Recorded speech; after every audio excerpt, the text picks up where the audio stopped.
everybody, and welcome to Writing the Rapids. It's the show where I talk to writers about writing. Today on the show sees the triumphant return of B.R. Yeager, who reps Western Massachusetts. His previous book is Amygdalatropolis from Schism Press. He has two books coming out this year, Negative Space from Apocalypse Party and Pearl Death from Inside the Castle. You can find him on Twitter at B.R. Yeager. And if you'd like to support the podcast, you can do so by going to patreon.com/noisemakerjoe. There you can get things like flash fiction pieces no one's ever seen before, novellas no one's ever read before, and early access to podcasts. So without further ado, let's get right into the show. Welcome. Hey, how's it going? Oh, it's going great. So far, so good. Excellent. So let's start by doing this like it's a real interview and talk about your new book, Negative Space. All right. So it's Negative Space is coming out on Apocalypse Party Press to be announced. It's more along the lines of a traditional horror novel than the previous, and it's always hard to describe. I haven't quite locked down what a elevator pitch would be, outside of essentially it's about three teenagers in a New Hampshire town that's experiencing a suicide epidemic, and they start taking this drug that puts them in contact with entities that no one else can see. So I have to ask if you've seen that, either the documentary or the movie about that suicide town. What is the documentary called? Hold on, we're Googling it. Brigand. No, I haven't. Do you know about Brigand, the town? I do not, somehow. Oh, that's awesome. That's super cool. So Brigand is a 2013 documentary.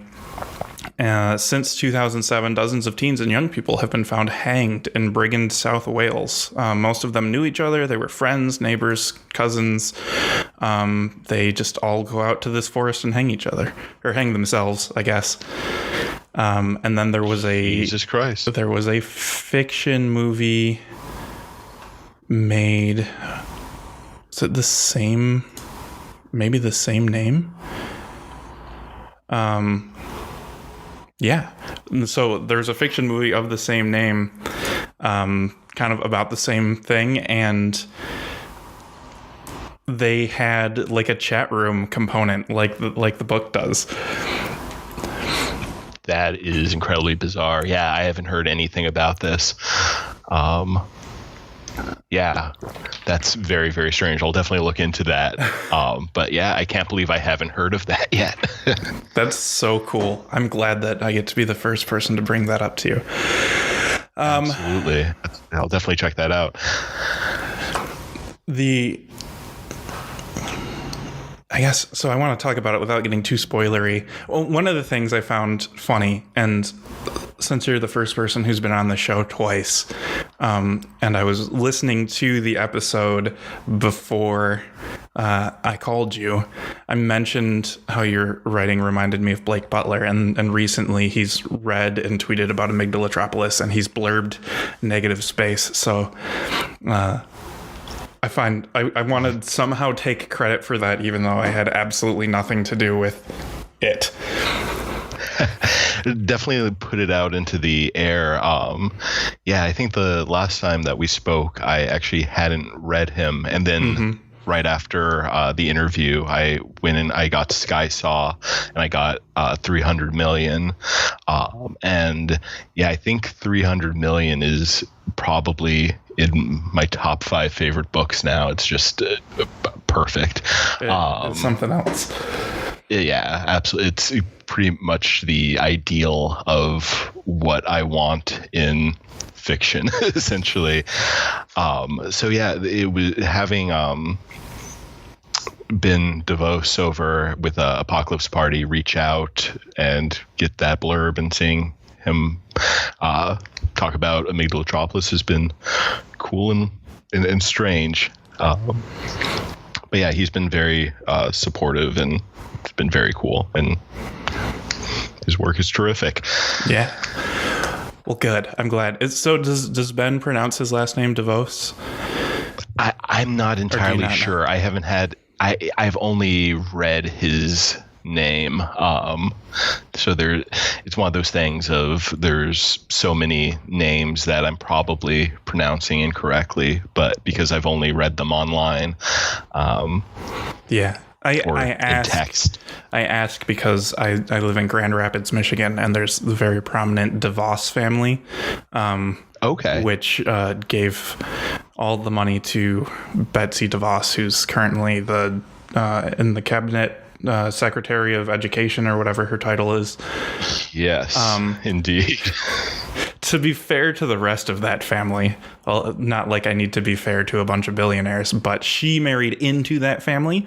Anyway, I asked because it's the same last name, and that's fascinating to me that there would, obviously people have different last names and they're from different lineages, but it's right, intertwined.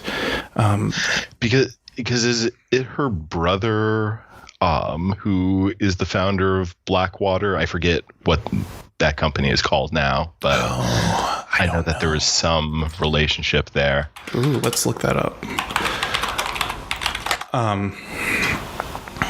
Eric Prince. Yes, right. Yeah, he was born in Holland, Michigan. So okay. He is at least connected. Yes, he is the brother of Betsy DeVos. Okay. So yeah, the DeVosses, it's interesting because one of them died recently. The patriarch died, and it was interesting seeing things on Twitter, people being fairly glad that someone with the name DeVos had died. But in Grand Rapids, there were a lot of sad people. 20 years ago, Grand Rapids was doing real bad, and basically the DeVos family and the Van Andel family poured an awful lot of money into it to get it to be where it is today. So the people who, are now benefiting from that and weren't stepped on by it are pretty grateful to those families.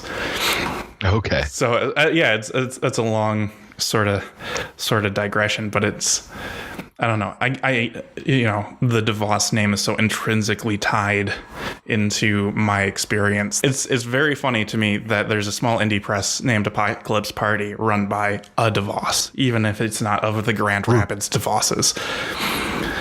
Right. That's no, that's funny.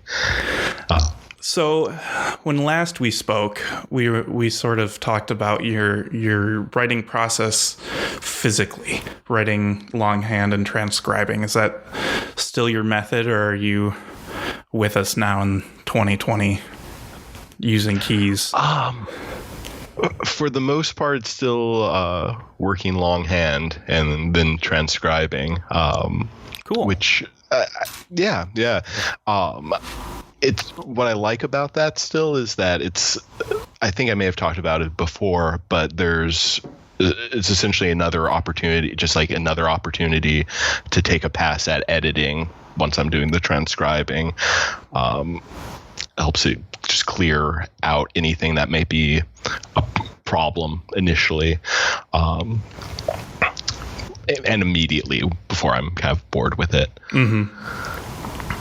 I can dig it. We had talked before. So the reason I brought up Brigand, let's go back 10 minutes. Yeah. The reason I brought that up is because you did research with Amygdalatropolis, and so I was wondering if there's what sort of research, if any, you did going into negative space.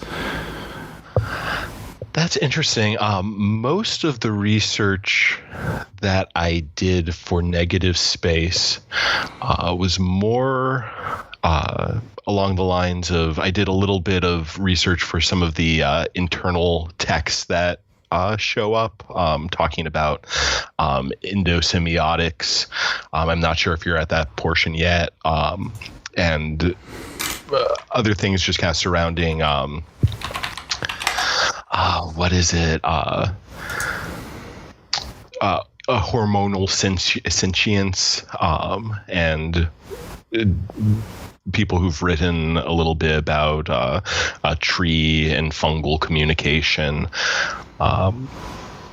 That was the most that I was doing in terms of research, outside of little things here and there, just to kind of fact check and make sure that some of the things I was saying wasn't entirely bullshit.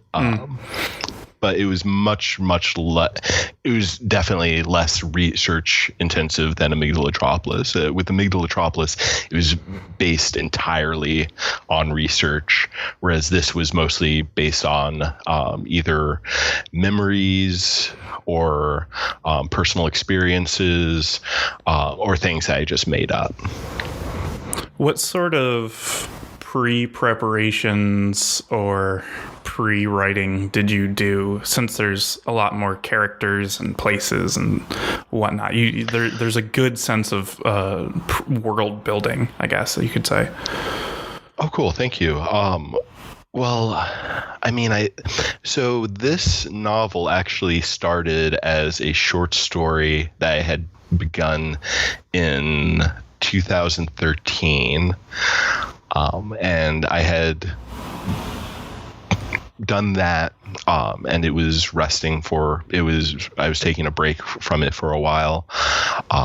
And then when I started returning to it, I was kind of realizing that at first I wasn't necessarily going to return to that specific short story, but a lot of the other things that I had been writing, smaller pieces that I knew I wanted to have to deal with, pretty much ghosts and the occult and grief, and a small town in New Hampshire, because New Hampshire, I'm in Massachusetts, but New Hampshire is still kind of still holds kind of a mysterious and romantic quality to it. It's an interesting region. It's a little bit threatening, a little bit more verdant.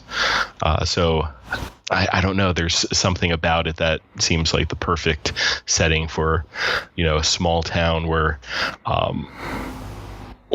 horrifying things that no one really that no one really wants to confront. It just seemed appropriate. I might be forgetting the original question here, but it all kind of emerged naturally regarding the world building, and it was mostly just kind of out of a desire to want to create a space that felt lived in, that felt like an actual place, and then just kind of piecing that together over time. Okay. Yeah, I understand. And yes, you answered the question. Well, I not always sure when I get rambling, but the questions are less important than the answers are, I think. Oh, perfect. With podcasts like this, people don't come to listen to me. They come to listen to the people I have on. It's funny because that's like the exact opposite philosophy that I try to follow through with any of the writing that I do, is that the answers aren't important, but making sure that there's some interesting questions there.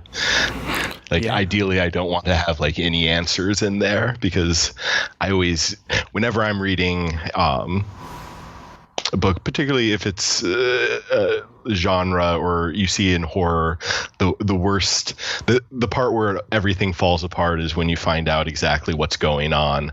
That's when you lose kind of the dread and the atmosphere, and that's the thing I try to avoid, and wish that more creators in that realm would try to avoid as well.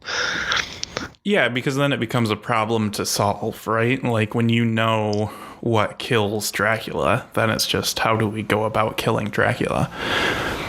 Right. Absolutely.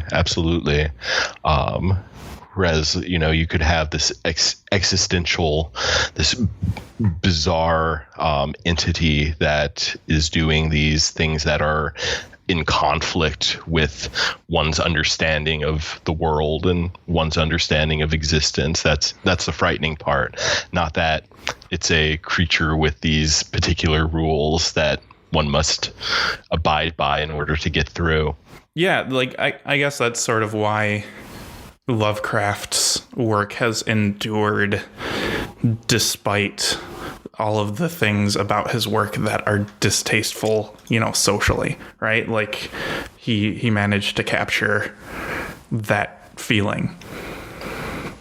Right, absolutely. And I think that's where a lot of the work that is kind of piggybacking on his work tends to fail, is they try to explain what those gaps are, and try to fill in the mythos a little too finely, a little too precisely. We're back. We had some minor technical difficulties. I am now holding my phone up to a microphone. And but we're still here. One of the things I wanted to ask you about that I found so interesting was the sort of diversity of the characters. And they're, one of the characters seems to be sort of neuroatypical. There's some different sexualities going on. You're writing from the perspective of a woman. What is that like? That seems like, it seems like that can be sort of challenging. I know a lot of men have problems with it. Yeah, I mean, I'm not necessarily sure whether or not I can speak to whether or not I succeeded in any of those realms. It mostly just kind of came about naturally, in terms of how these characters emerged. The biggest part of my process with this book, or probably any of my writing, is just kind of letting my subconscious go and hitching myself onto anything that sort of seems to radiate that, that thing that you can't really describe, that seems like the thing worth pursuing. Yeah, I think I'm getting it. And it seems like what you're saying, and correct me if I'm wrong, that there's just an element of letting go and not thinking of the characters as people and not as right. The autistic kid or whatever. Right. Exactly. It always kind of comes. I try to have it come from the character first, with any of what they're doing or anything. Just otherwise, you do have to kind of consciously have there is that aspect of am I fighting against that inclination that's easy to fall into of kind of just doing stereotypes, or just trying to be this is a shortcut for a way for the reader to identify this person in a certain way, which I think just tends to flatten things out. Again, I'm not in a position to say whether or not I have been successful in avoiding that, but that's what the attempt is. Yeah, I suppose I'm not really in a position to tell you whether or not you've been successful, but it seems to me that you have been, for the very little that's worth.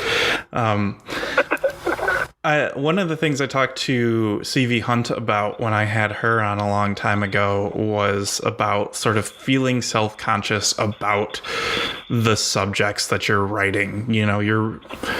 You, me, her write some pretty dark stuff. And we talked about it last time you were on, the sort of idea of audience, and now that you have an audience to some extent, do you find yourself getting self-conscious about writing, anything that you're writing, characters or situations or whatever? I mean, it seems like, at least kind of from what I've gathered from the people that I either interact with on Twitter or in other scenarios, is that people who tend to like what I've written thus far tend to be very open about subject matter and don't really either are actively reading a lot of darker works or are creating them themselves. So that thankfully hasn't been really something I've thought about or worried about, if that's kind of what you're asking. And yeah, I feel like since I talked to Carrie about it, I've sort of let go a lot of that fear of like, what will people say about my writing? Like, there certainly used to be, topics or phrases, things like writing something specifically about depression felt like really strange to me, even though, even though I, like just about everybody else, it seems, has experience with it in one way or the other. It seemed, trite or, almost cliche, to the point of like writing about it seems like it would be hard to be authentic. And I guess that's sort of different than what I'm asking you about. But I guess if the answer is, no, that you're not super worried about it, then that's got to be nice. Well, you actually bring up a really interesting point that I do think that is kind of going back to what I was saying about, characters as stereotypes. It's also emotions and experiences turning into stereotypes. And I think what you're kind of talking about, like, you can, like, write about... I get the challenges that one faces when writing about something that a lot of other people have written about. Like, I guess in this case, it's grief and anxiety and trauma, and there's so much that's already been written about that. So it's how do you keep yourself from... So that's something I have thought about, like, how do I keep myself from falling into some of the same traps as... or falling into just describing things, because it's the way that I've seen grief or trauma described in other works, as opposed to mining my own experiences or the experiences of my friends to try to convey that. Yeah. So that's definitely been on my mind through the process of it, and I would definitely find in like earlier drafts places where I'm taking shortcuts, or again, who knows, maybe those have worked their way into the final draft as well, but I never caught them. It's there's always that aspect too. It has been interesting because I'm sure that's familiar for anyone who works for a very long time on any artistic project, that you get to that point where it just looks like symbols on the page. It's hard to look at it with any sense of objectivity. I am very much into that portion where I look at any page, I'm like, does this work? I'm not sure, but it's too late now, so I have to just accept that. Yeah. I think we've danced around it too much. We have to address it. Your now famous 1-star review. We got to talk about it. It's so great. One of the things, I feel bad saying it, but this guy clearly spent more time with your book with Amygdalatropolis than I did, which I find so funny because I think we span, he and I, the gamut of experience with it. I think I like it, like Amygdalatropolis, as much as one can, and I think he dislikes it as much as one can. And but like, yeah, man. So if someone for some reason is listening to this that doesn't already follow BR Yeager on Twitter, do that. And you posted a screenshot of a 1-star review for Amygdalatropolis that is almost as enjoyable to read as the book itself, I think, because it's so spot on. It's essentially it's beyond parody. It's essentially a post that you would see in the book. Yeah, I think, that it's rare that someone gets a 1-star review on a piece of art because the art is too successful. Well, thank you. Like this kid who clearly has never kissed anybody in his life and has an anime profile picture, is like, I don't know, like the fact that he's like, I looked him up and he looks Jewish too is such a great line. Absolutely. Plus, like, my last name is like Hebrew, so like there's that too. Oh, okay. Well, Yeager to me sounds German, so I imagine you're German, but I suppose if it's Hebrew, it's then he's got something. He's got something there. Right. No, it was just very funny coming across that, and the response to it. I think it was Jacob Seafrank who was saying, 14 before reads Amygdalatropolis, gives it a 1-star review, and that's pretty much yeah.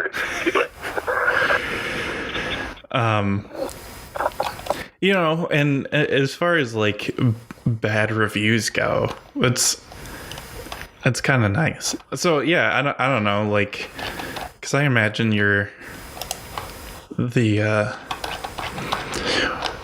Goodreads sort of page looks pretty positive for that book.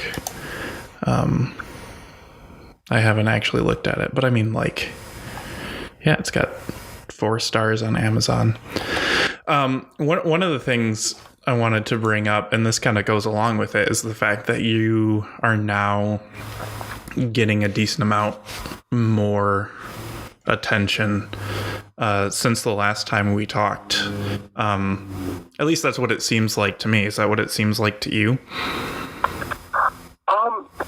I mean, I definitely... I mean, it's always strange to talk about that, and because perspectives can become, out of whack. I think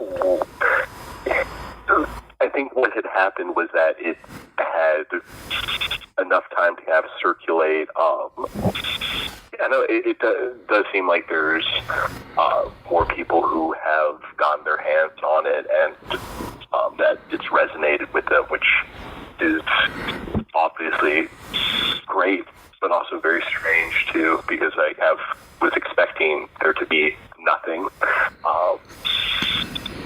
Yeah. But yeah, it's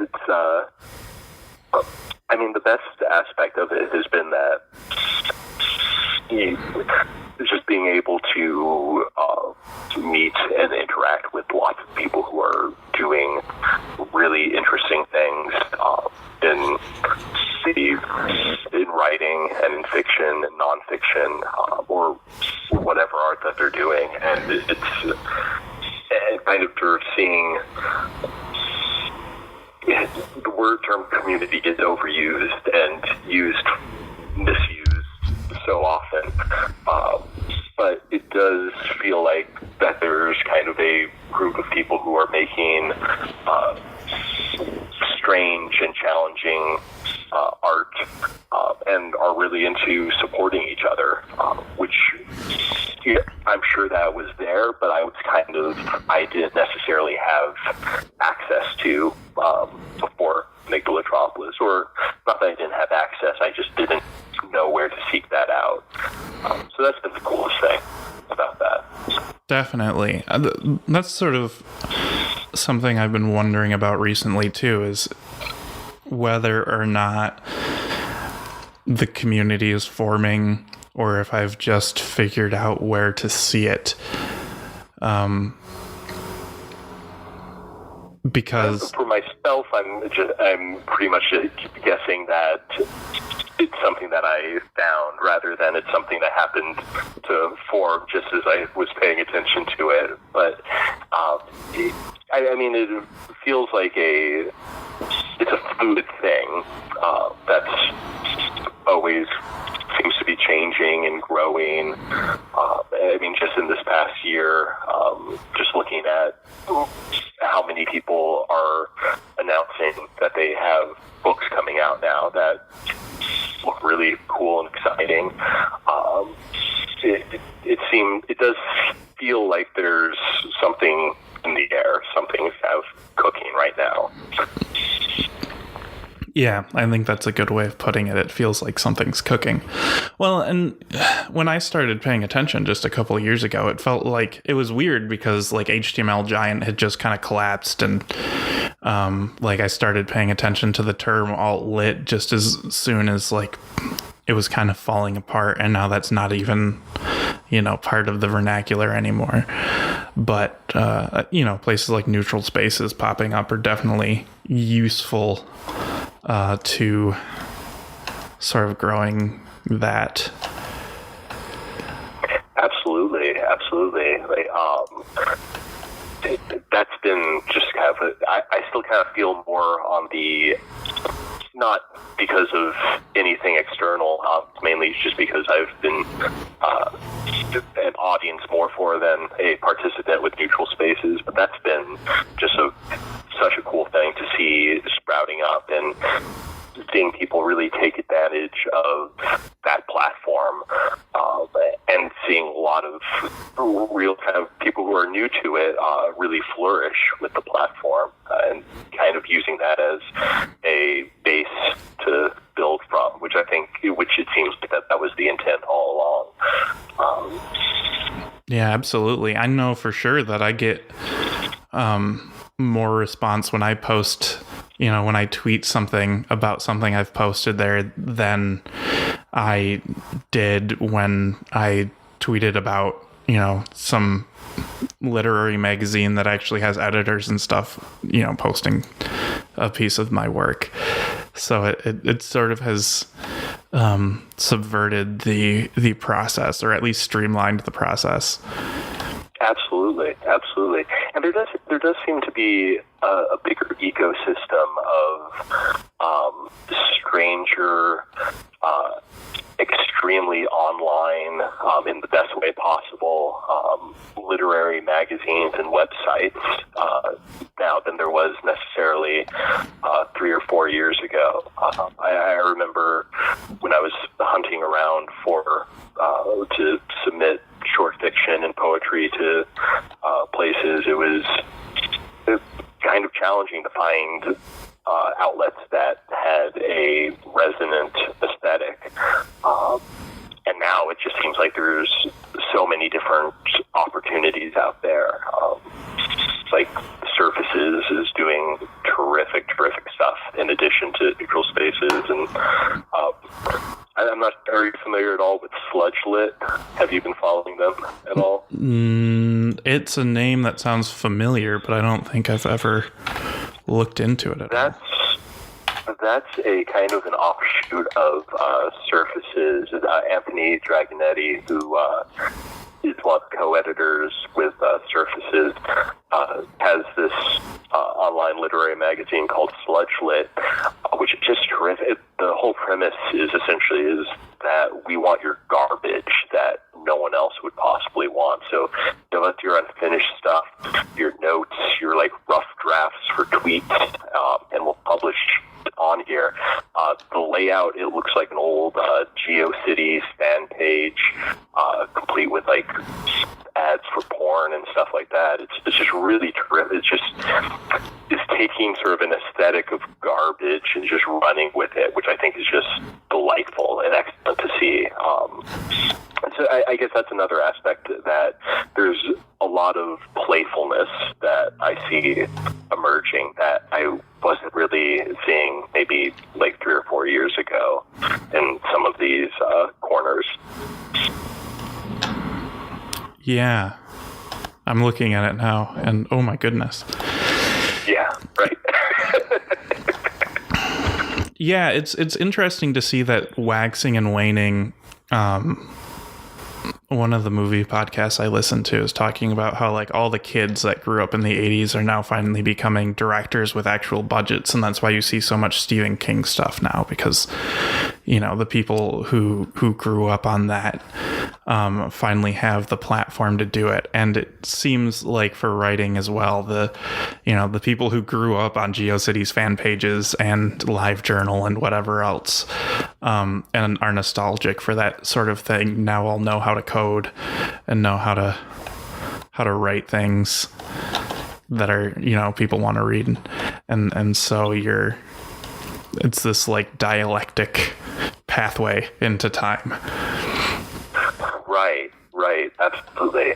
And finding with like a lot, like, not to sound like the old man in the room, but seeing a lot of the younger writers, and by that folks who are in their early 20s who have a more immersive relationship with the internet, I think, than necessarily that I had, because I don't think I had the internet until I was maybe 12 or 13, as opposed to kind of being born into it.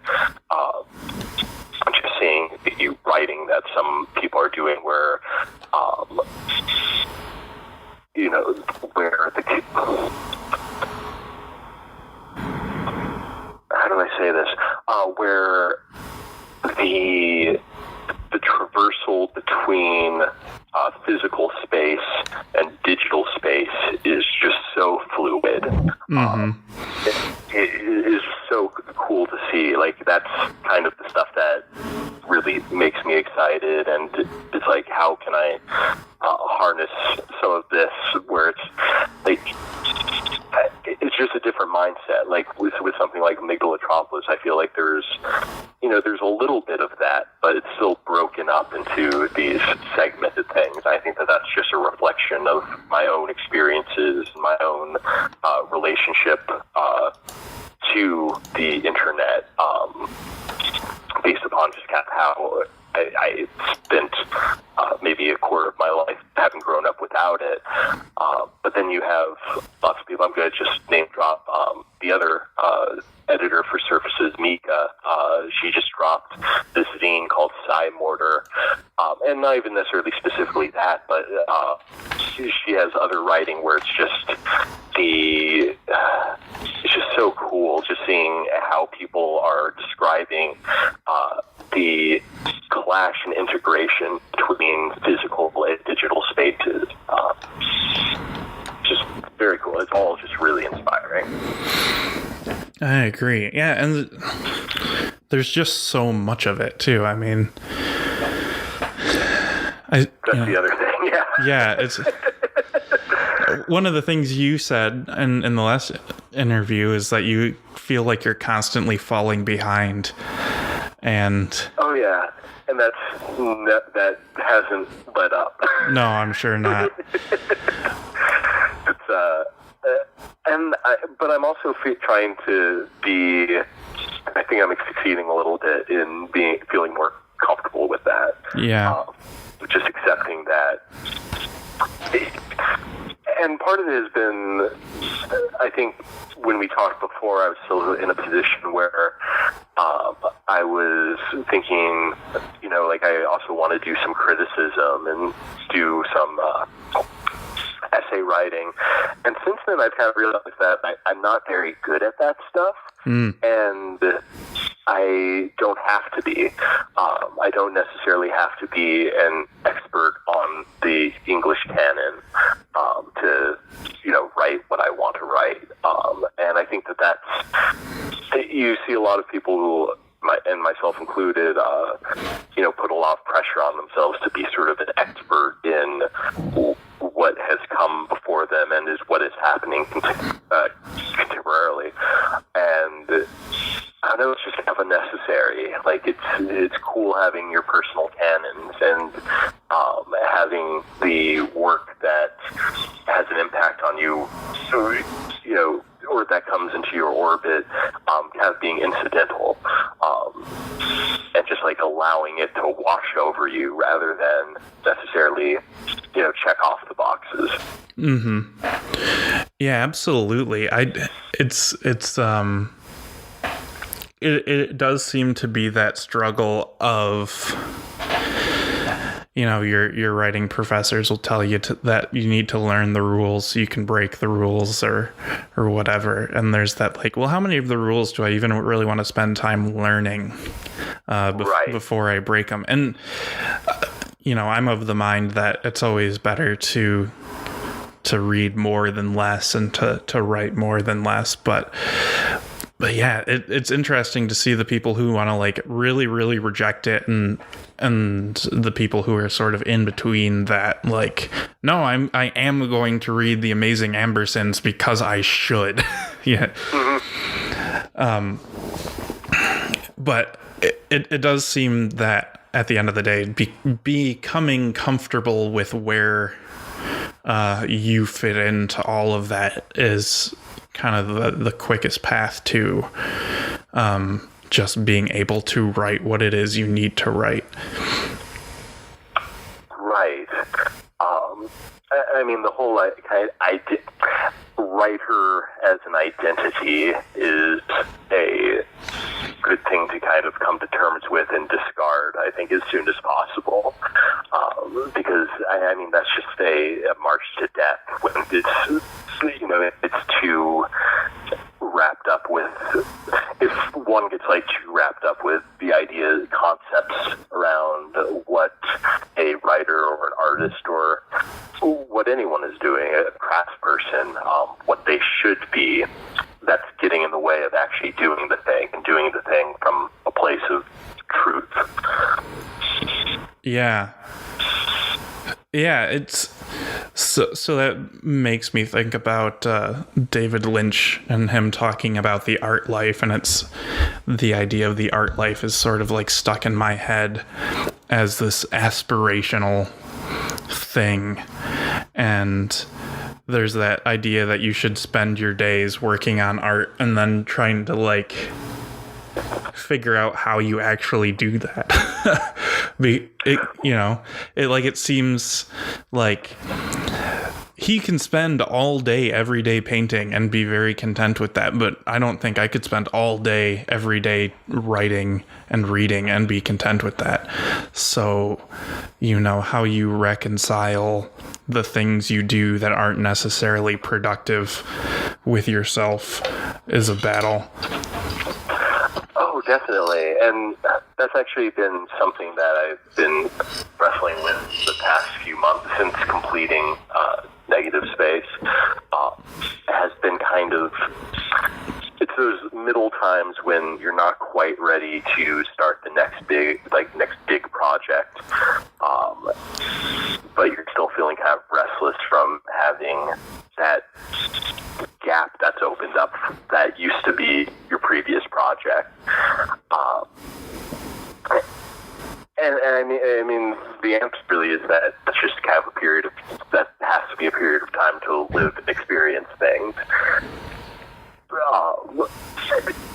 Because I don't know, at least for myself personally, like I need to have, before I even start working on something, I have to have kind of a backlog of things built up in my mind to kind of power me through those initial humps. Like, it never works with just sitting down at the blank page. Like, I have to have a backlog going of ideas and atmospheres and tones to start pulling from.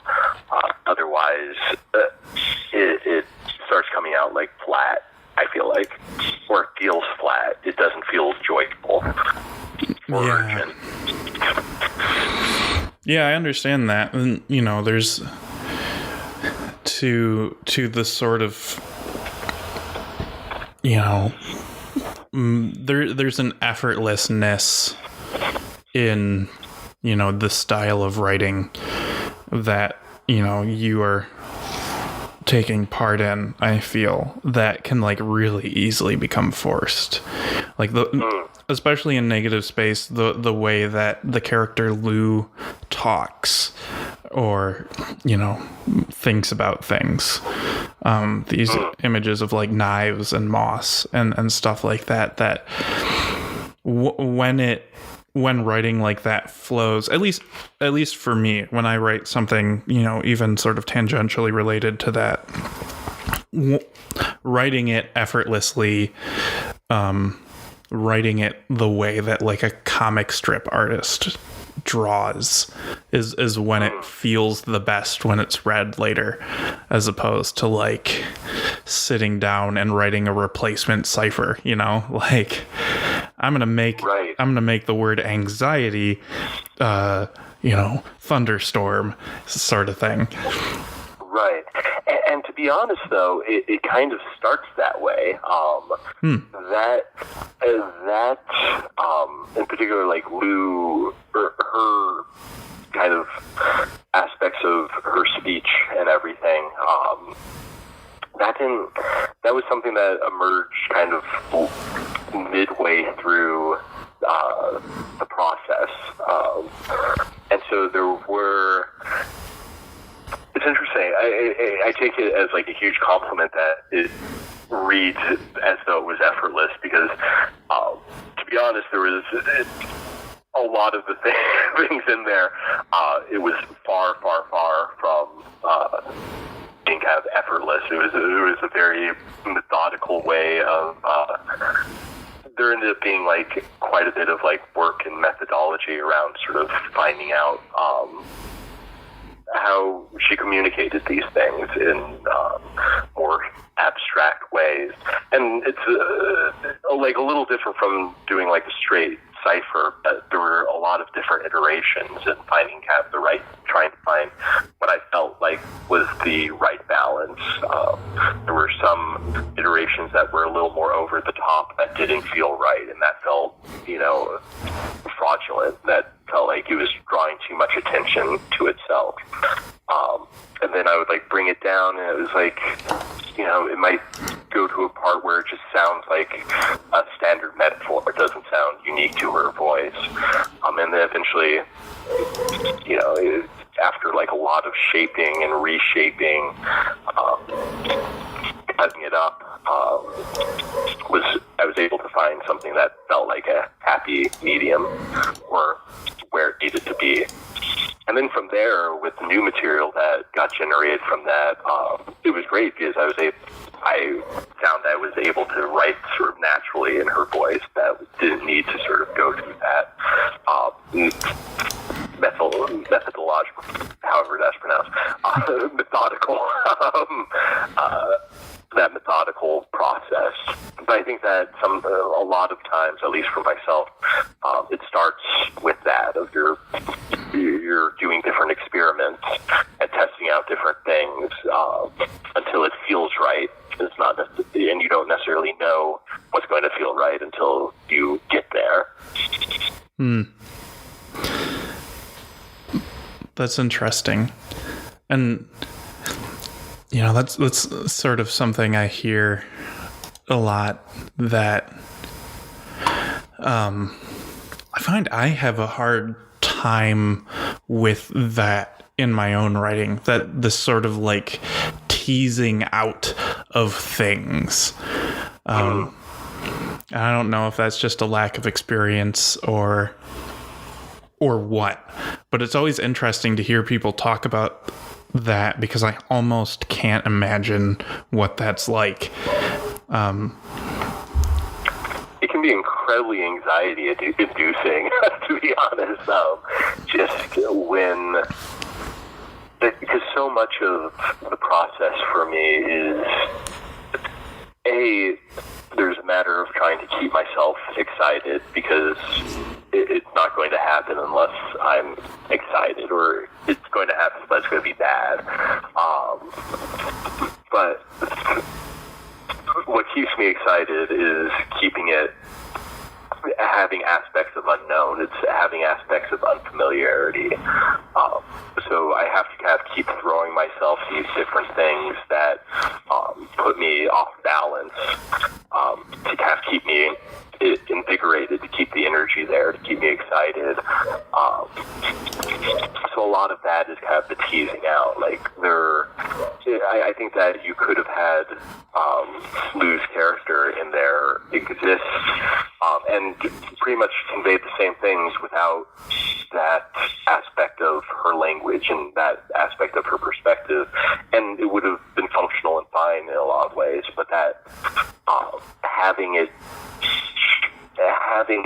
be a departure was something that kept it fresh and exciting. And I think that that's the majority of the book has been kind of just tinkering with different things to keep it from feeling familiar, keep it from keeping me off balance, kind of keeping me in the dark, so I don't necessarily know entirely. Kind of going back to, going on a rant here, but going back to sort of what we were talking about, like coming up with H.P. Lovecraft and sort of horror in general. There's a lot of work that talks about, that wants to be talking about the unknown, essentially, like capital U unknown. But then it'll try to explain itself, and once you do, it ceases to be, this is elementary, but it ceases to be unknown once it becomes known. So I want to, if in my own work, if I'm talking about the unknown, I want it to be unknown to myself as well. Otherwise, we're not talking about the unknown. We're talking about something that is smaller than that, something that doesn't have that dread and terror to it that the unknown, the unknowable has. Yeah, because then you're just a person telling a secret otherwise, sort of. Exactly. I like it. Well, let's, I guess the last thing I'll bring up before we wrap ourselves up is you have another book coming out this year, Pearl Death, from Inside the Castle, which was also brought up in our last interview together. So everything has come full circle now. I like it. Absolutely. Well, John Treffery is just a lovely man who puts out lovely books. And so Pearl Death is a book that isn't a book. It's going to be a deck of cards. That's going to be, so I'm not sure, do you play many video games or anything? This is probably the closest analogy here. I'm aware of video games. Okay. No, that's absolutely fair. Like, I'm in a position nowadays where just because of time, for the most part, it's more something that's more of a region that I'm like interested in, but don't spend a lot of actual time with. But there's, I'm not sure if you have heard of or are familiar with a series of games called Dark Souls, but they have I became very infatuated with those games and the way that they told their stories and their narratives just through item descriptions, which would have like a little detail about the item and a little bit of its history. So what Pearl Death is essentially a non-linear, very opaque story told through the different items and artifacts from a dead civilization. So that's going to be around 100 cards, I think we're doing, and I'm about probably 3/4 or 2/3 of the way through with them. But yeah, very excited to be doing that with John and finding a project for us to do together. Yeah, wow, that sounds really cool. I'm super excited for that. Awesome. And that's also it's because you're writing essentially just have microfiction on each of these cards. It's a lot. It's a nice kind of break from necessarily having to have like a a full-length book. But there's going to be graphics and images on them and things like that. I'll be posting more about that once we get closer. Yeah. But yeah, very excited for those things. Yeah, that's very exciting. So 2020 is going to be a good year for you. Yeah, I'm excited about it. Awesome. Is there anything else you want to cover? I think that's good. Absolutely. No, this has been great. Thanks so much again for having me on. I really appreciate it. Thank you for coming back. I think purely from a sort of logistical level, we'll forego a reading this time, but I encourage anybody who hasn't heard the first time we spoke to go back and listen to that episode and gauge how nervous and jittery I sound then with now, and hopefully there will be a progression. But the end in lists that you read last time was, I think worth coming back to. I think it'd be interesting to see sort of how that fits in with 2020 now. Right, absolutely. I feel like you had mentioned that you had a piece that was very similar to that prior to our speaking as well, too. Yeah, I think that might be lost at this point to different, hard drive wipes and crashes and things like that. But yeah, I did a end of the world through like clickbait articles. It was just like if BuzzFeed reported the end of the world sort of thing. Right. Absolutely. I feel like I see a lot fewer lists nowadays, but maybe I'm just not looking out for them. Yeah, well, I mean, BuzzFeed still is BuzzFeed, but I think that